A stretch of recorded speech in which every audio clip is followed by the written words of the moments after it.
Well, hello everybody, and welcome to this week's edition of Metaworld News. Its dateline is the 21st of May, so you can consider this the news for the week ending 21st of May, 2017. I'm Mal Burns, and I'm also joined here by James Outloud to bring you all the news that is fit to blabber about, as we say. Right. Yeah, indeed, yes. So, first of all, a little bit of a plug. You can follow me at twitter.com/Malbones, or one word, MALBURNS. And most of the highlights I'm going to come up with first off are actually from that feed, basically links, articles, and various things about social virtual worlds and a bit about virtual reality and the future that have been posted in the last week or so. And later on, we'll be moving on to more grid-specific items, as it were. That is, if I don't trip over my cords. Fair enough. Right, there we go. Right, now, I must admit, it is great fun to go back to the earliest post of the week, shortly after last week's bulletin, in fact.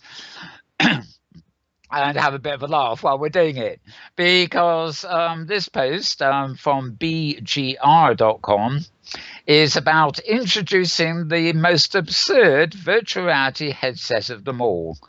And you really have to have a good look at this. I can't see where this is going at all, but basically we have a person wearing a headset which is inside out.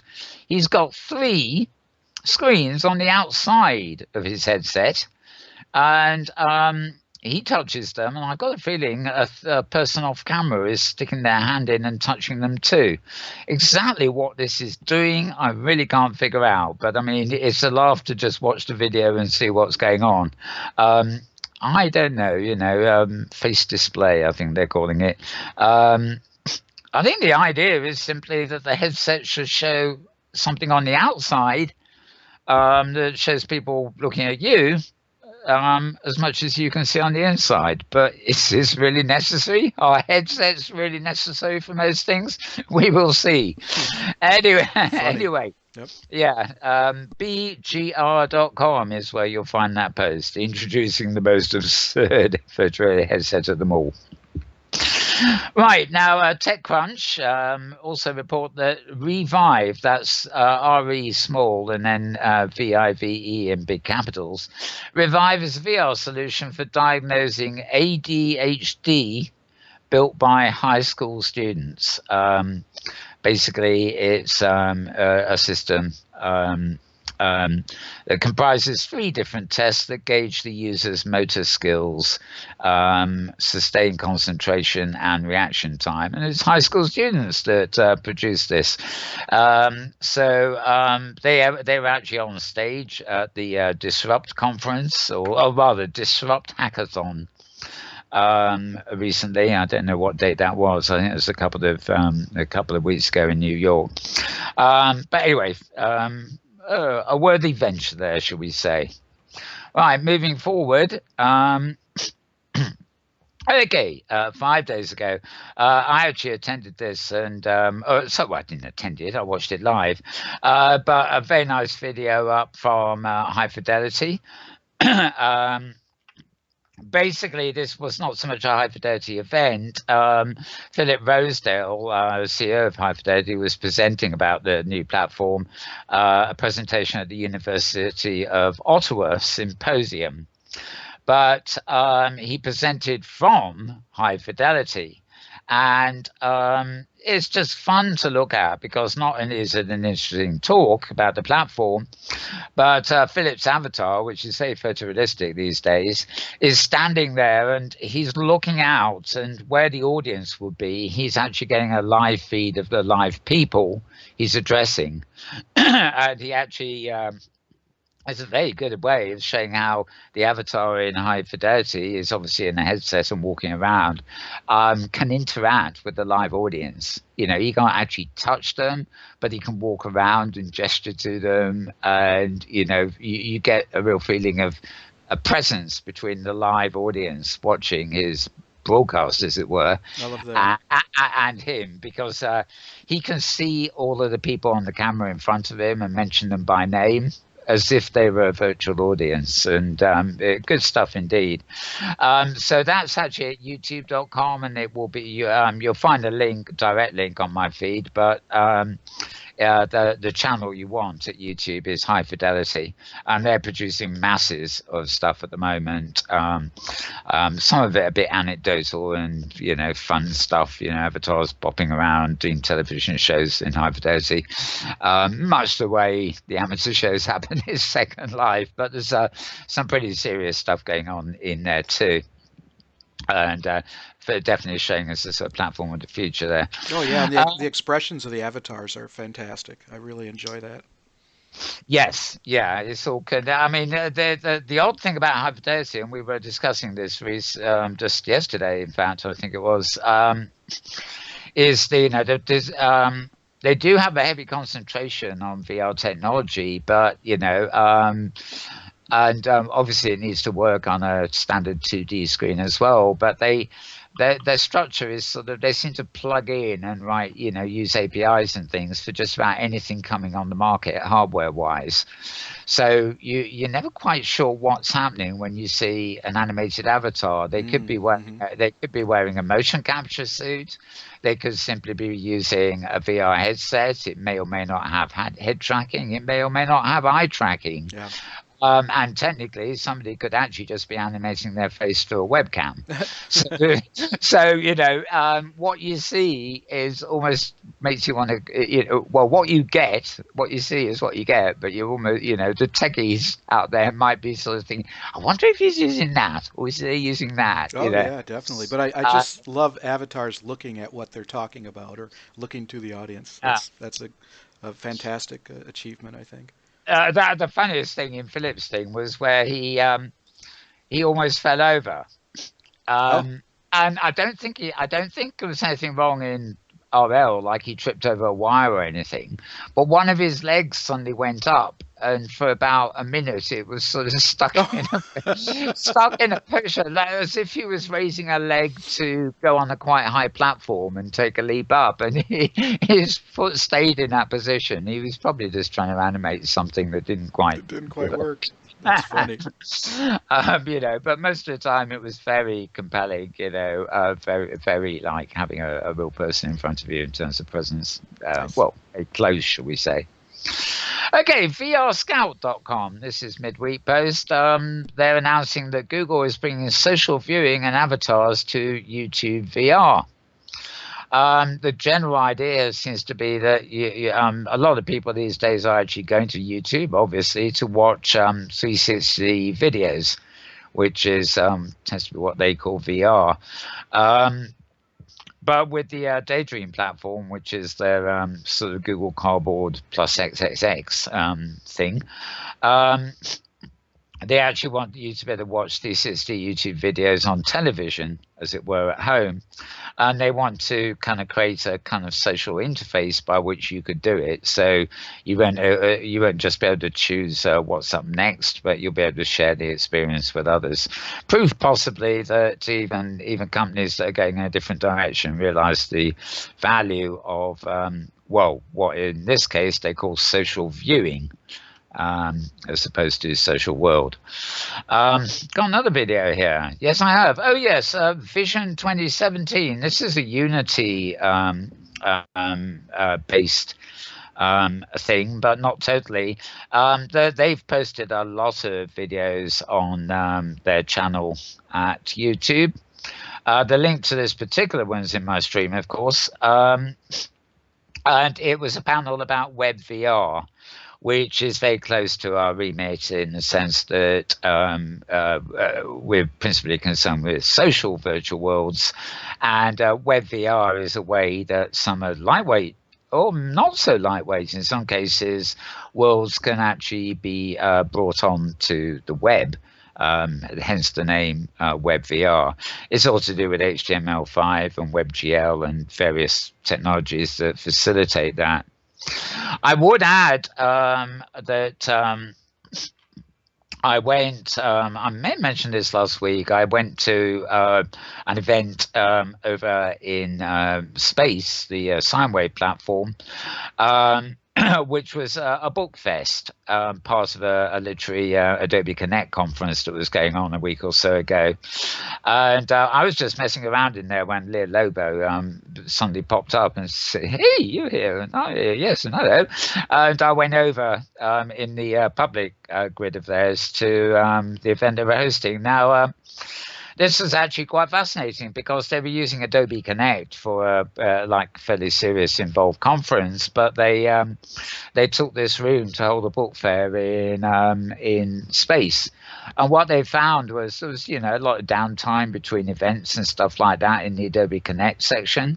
And what people were doing is after they'd been introduced to space and this book fair and the places they could sit down on cities and lounge around, they spent the whole conference taking their time off in space. In other words, it became kind of the water cooler lounging area for people to go to when there was nothing on Adobe Connect. Nice. That's great. It was proof positive of something that they got up and running. It was put up and running for them very quickly, and it worked a dream. So good stuff there. Sort of Adobe Connect, of course, is a business social platform, but it's certainly not a social world. And the fact that they were able to just have this world that they popped into for their downtime was obviously a big hit. One of the beauties of that is that I don't know why I call it web VR, but the majority of people that went in and did that chose to go in via the embed on a web page rather than download the Space client. And apparently it worked a treat. I've tried it myself, and to be honest, there's a few differences in the graphics, but you really can't tell the difference in some ways. It was just so easy for people to go to a website, follow a link, and end up on a web page with the world on it. So that was the way, in that particular case, the majority of people got in. So it's all thriving for virtual worlds on the web, and we won't be having an Inworld review this week, but obviously that's something you'll be hearing us discuss more on one of our talk shows in coming weeks. Okay, moving ahead, and we're getting much more recent here. UploadVR.com has an article saying grab tickets for the Art of VR, a festival celebrating immersive tech. And I'm going to actually have to open this because I can't at first glance see where the hell this is going to be. Yeah, this is it. The VR Society is putting on this event called the Art of VR, a celebration of art and technology, and it will be taking place in New York on June 22nd and 23rd. So if you want to find out more about that and how to get tickets and where to go, etc., grab it off my feed. It is a paying gig. It says tickets start at $50, which I guess $50 isn't too much. I don't know what on earth they go up to, mind you, for the front seats. Anyway, and you can, as I say, the post about that is it's uploadvr.com if you want to go direct. Creators.vice.com. This is a side feed that has a lot of the incidental stuff that I tend to read every day, but it does cover VR now. Again, they've had an article, 5 reasons virtual reality will survive and thrive. Interesting that some people are beginning to say, well, this isn't going to take off and be the big consumer thing everybody thinks it's going to be. And I'm inclined to agree that how many people are going to wander around, spend their lives in headsets, but it's also worth pointing out that this technology is empowering, and everything from gamers to engineers have very practical uses for it. Engineers can go into an engine and they can see a VR replica that is far more detailed than they would be able to see working with the human eye, and they can do a lot more precision work on engines and things like that by working in the linked virtual environment rather than as a way of getting into the nooks and crannies of the real engine sort of thing. Anyway, enough about that before I get myself in a pickle. Talking about, I know nothing about engineering. Right, now Steam VR. Steam is, I guess, one of the, a lot of games and things like that are available on Steam. And GamaSutra.com, that's GAMASUTRA, had a post that's been repeated several other places too about Steam VR goes social with second lifestyle update. Apparently, when you go to a game or something like that on Steam, you will be going to a home social experience that's been modeled a bit on Ye Second Life, apparently. So you'll kind of log into this home world, and then presumably you'll then choose from there which game you want to go to. But the entry portal will be a social world in itself. So somebody else latching on to the idea of social worlds. Right, these are both two from today. Practical uses of virtuality here. Salon had a post designing the perfect home through virtuality. This is not the estate agent thing of selling you a home. This is the actual idea of going into virtuality space and actually using it to design your own home. Using headset equipment and stuff, designing in 3D for the real world that is by coincidence also 3D. Does that make any sense? It does. Yes, good. I'm glad about that. 3D is not just new to virtual reality. We got it in the real world too. Yeah. Okay, and 3 ways VR and AI startups are alleviating the isolation mentality. This one's quite interesting. This is from INC, I guess, for Incorporated Magazine. 2 words there. Smartest VR and AR startups are already targeting this market. Besides being good business, it presents an opportunity to actually improve people's lives. Interesting stuff there. Examples of a third of people over the age of 65 live alone. And fully half of those 85 or older do.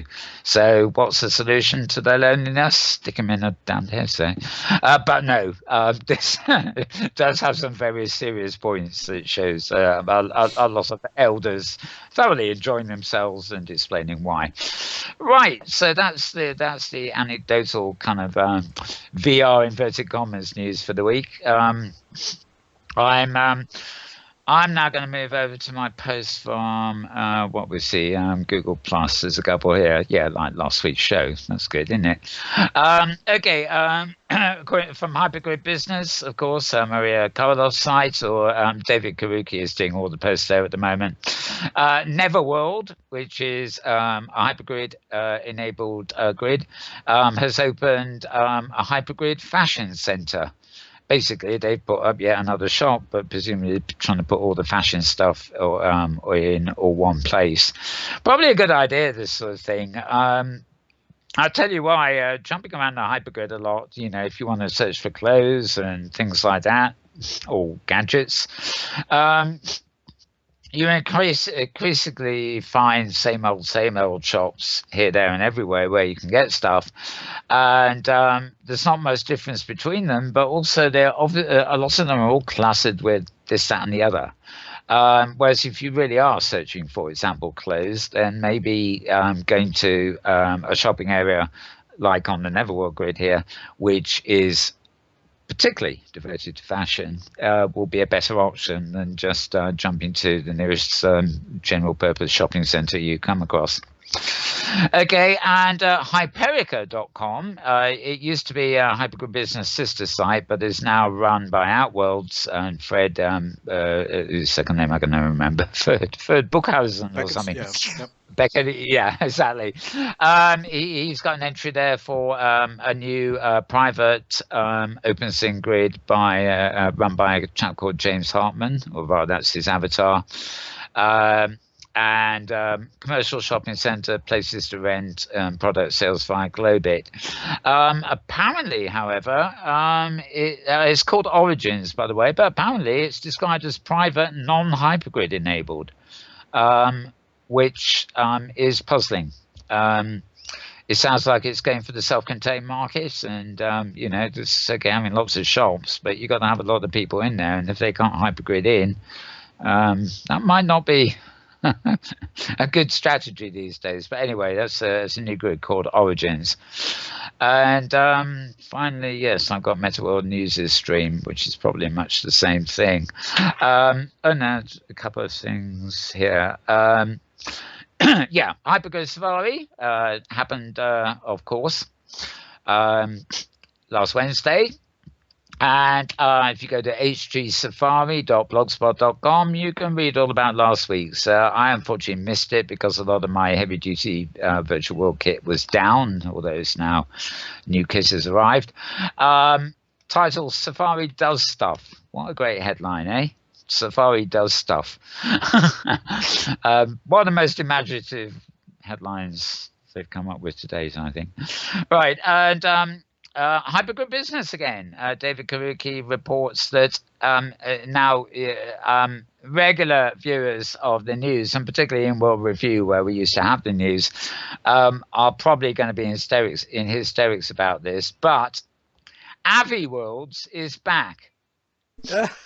yo. Yeah, that's great. Wait for this one, however. I'm actually going to open it to give you a few more details. Aviworld's back with a new business model featuring Second Life. Right, Aviworld's is coming back again, he says.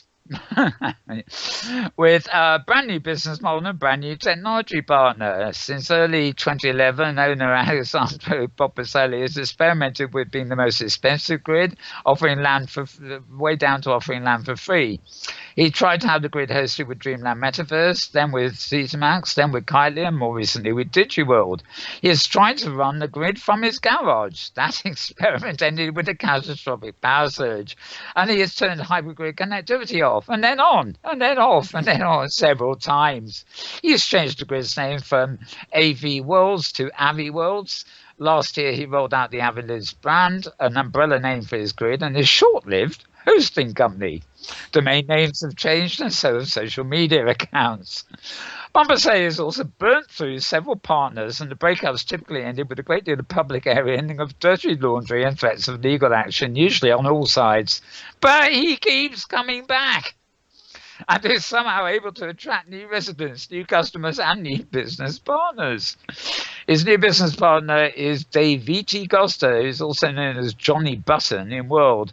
According to Poposelli, Costa is an expert in hosting and maintaining servers for his customers, including gaming servers, and previously created the Castaway Island, City by Bay, and Welcome Center regions for Aviworlds itself. He's also based in Brazil, and etc., etc.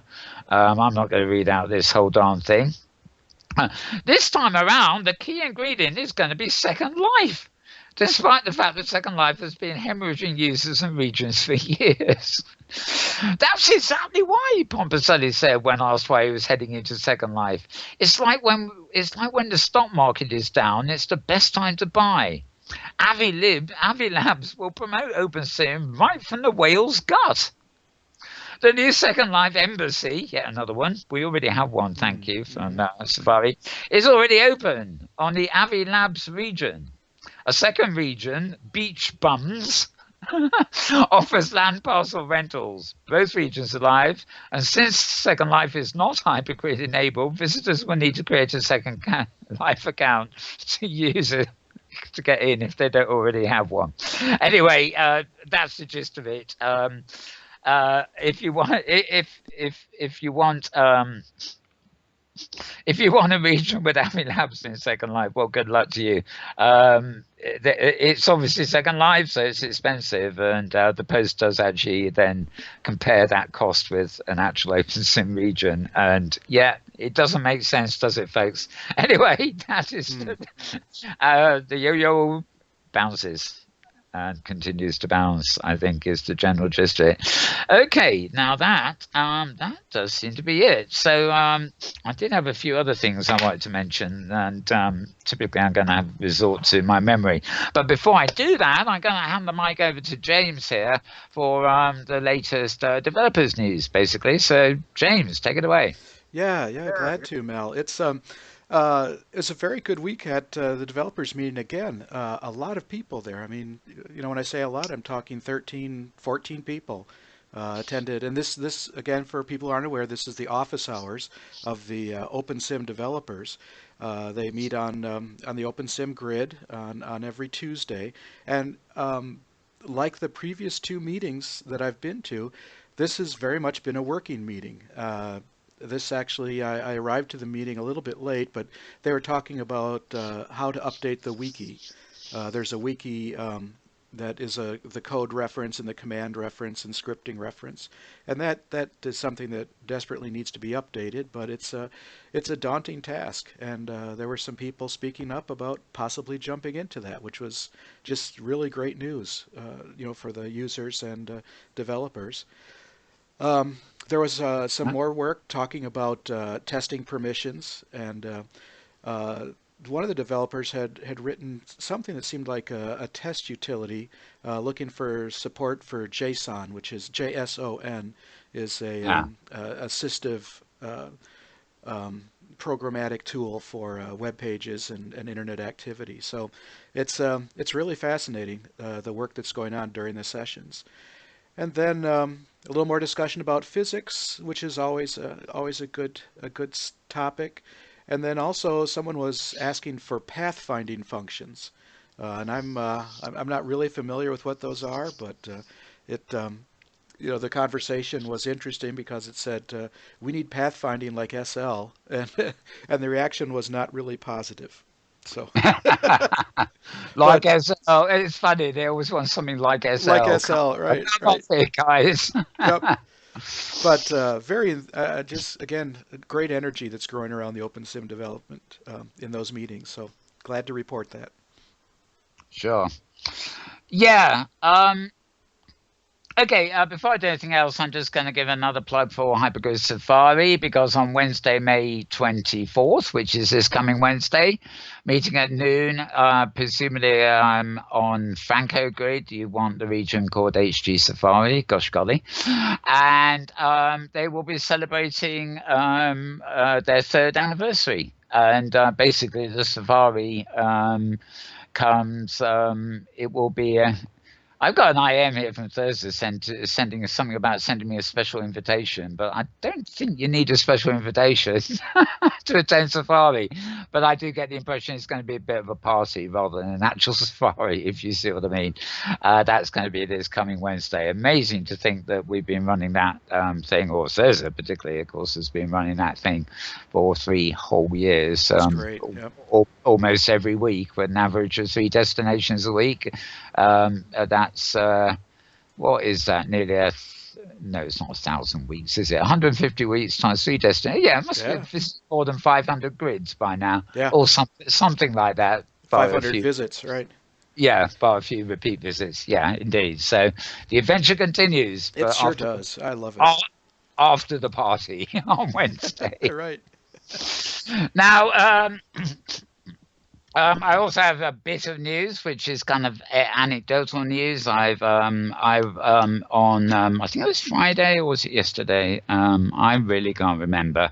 If I didn't have my prompts, I wouldn't be able to read you the news, would I? Can't remember a thing.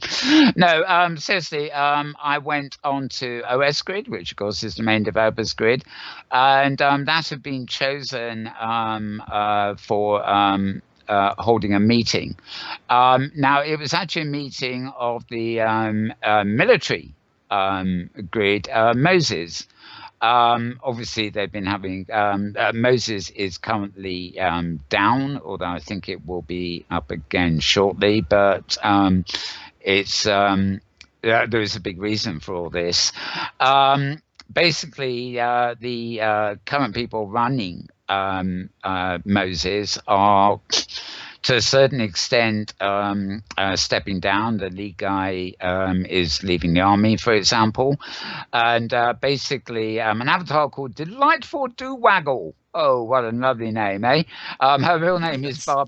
Barbara Truman, and she will be basically in charge of the project, and it will be shifting to a more civilian-based project and operating out of a university in Florida. I forget which one, and I don't have any notes in front of me. And I'm sure Barbara's already said she'll come on the Inworld review program in a few weeks' time to give us an update on all that. I gather there may still be funding from the military in connections, but basically the idea is the Moses project will move into a more public kind of platform. Whether it be hypergrid enabled at first or anything like that, I can't say. Probably doubtful, because one of the things about the Moses project is they've been doing a lot of their work using the Halcyon engine, which was principally built by the Inworld's grid.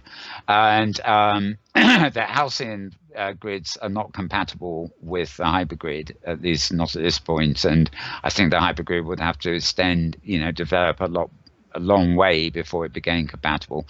But it is still very, very interesting stuff. They're experimenting with a lot of things. They're pioneering a lot of things too, including, of course, the long talked about web viewer for that will be able to work with OpenSim. Now, this sort of farewell changing of the guard sort of meeting was a prelude to this week's IMA, Infinite Metaverse Alliance Q&A meeting, which was also actually, it wasn't on OS Grid. You had to go to a hypergate to Outpost Alpha is on OS Grid, and then we had to go to Outpost Gamma for the proper meeting, which is on some other grid somewhere in the in that matrix we call the hypergrid. Absolutely. Yep. Yeah. We're fine anyway. We were all sitting around. But it was a very funny arrangement. It was a big round bar, and apparently the week before they'd taken the bartender and everything away because it was disrupting the meeting. So it was this big round bar, but sitting around it was like you're on a round table boardroom, having a discussion, except it was a bar and there was nobody in the middle. Anyway, that's just a strange disconnect at that meeting. But Steve Levine was obviously there hosting. And some people from Moses showed up. Interestingly, our standby cameraman, from this show, Marcus Llewellyn, and Joyce Betancourt from Avacon were there too. First time I've actually seen them at a IMA meeting. And it was meant to be a short Q&A, but it ended up lasting for about 3 hours. We had an awful lot of discussion flying about there. Some of it was coming back to the thing with Moses, but most of the discussion was about viewers, about different grids, especially looking at lightweight viewers and web viewers, and rather than any particular working group, that is the way sort of IMA split themselves out. This was really just a general Q&A. So the conversation sort of went from here, there, and everywhere, and very interesting it was too. But obviously the highlight news from yesterday is that the Moses grid is finally moving into, shall we say, civilian territory, and a change of management at the top. So Barbara Truman now being the person to go to. Apparently there are some various VR conferences and things coming up in a few weeks, and one of Barbara's main tasks is to secure more research funding and stuff like that. And she was saying she'd come on and let us know everything that's going on in that regard once the conferences and possible approaches for funding have been sorted out. So we'll learn a bit more about their long-term strategy. So all good news. Nice to see things changing. It's always good to see change. I mean, it's quite a serious change in the case of Moses. And also, I have to add, one of the things that did come up was that whatever happens, of course, it will no longer be called Moses because the M is for military. Yeah. I actually suggested poses for people. Okay. That But works. yeah, Yep. and somebody else came up with a similar derivative. I forget what, but no decisions were made there. People were just Nothing like Gnosis. Do we have an yeah. N, anybody? Yes, I think that was another suggestion. I forget what the M was for. Yeah, yeah. Not nondescript, maybe. Right, right. Yeah, so interesting stuff there, and also good to see that people from Moses and Avacon getting involved with the Infinite Metaverse Alliance to some extent too. Yeah. Offer it, Avacon was saying, "Oh, you can use this and use this." Well, I think most of the offers were things IMA has already got, but just general cooperative sort of volunteering that went on at that meeting was wonderful. There are people from all sorts of grids and stuff there. And Gavin Hurd from the new Kokura viewer was IM'd and brought in halfway through to talk about the stuff they're doing with Kokura to make it an OpenSim specific viewer, of course, which is about time. I think they're still doing a Second Life viewer, but their focus is on producing a specific viewer for OpenSim without the legacy components from Linden Lab. And it's interesting you mentioned the Pathfinder business, James, because I sort of saw the segue coming. As I understand it, and all you technical people out there are probably going to IM me and scream blue murder because I got it all wrong, but as I understand it, if you imagine a terraform grid, as you see in OpenSim, or of course in Second Life, the landscape with its hills and bumps and underwater bits and everything else like that is actually one big mesh. Right, the underwater bits, the land goes underwater, and it obviously stops where the region stops, and then there's land, and then there's hills and big mountains, whatever you've done with that. But it is all one mesh that has different textures put on it in various places. In fact, it's the one thing you see in Second Life and indeed OpenSim that really is a mesh. Always has been what we call a mesh, not a mess, a mesh. In Second Life, it might be a mess too, but that's sorry. Shut up, me. Okay. Anyway, I believe the idea of pathfinding is almost. I know in Unity, which I've been looking at, for example, it's called a collider mesh or something. The idea is that mesh is a form.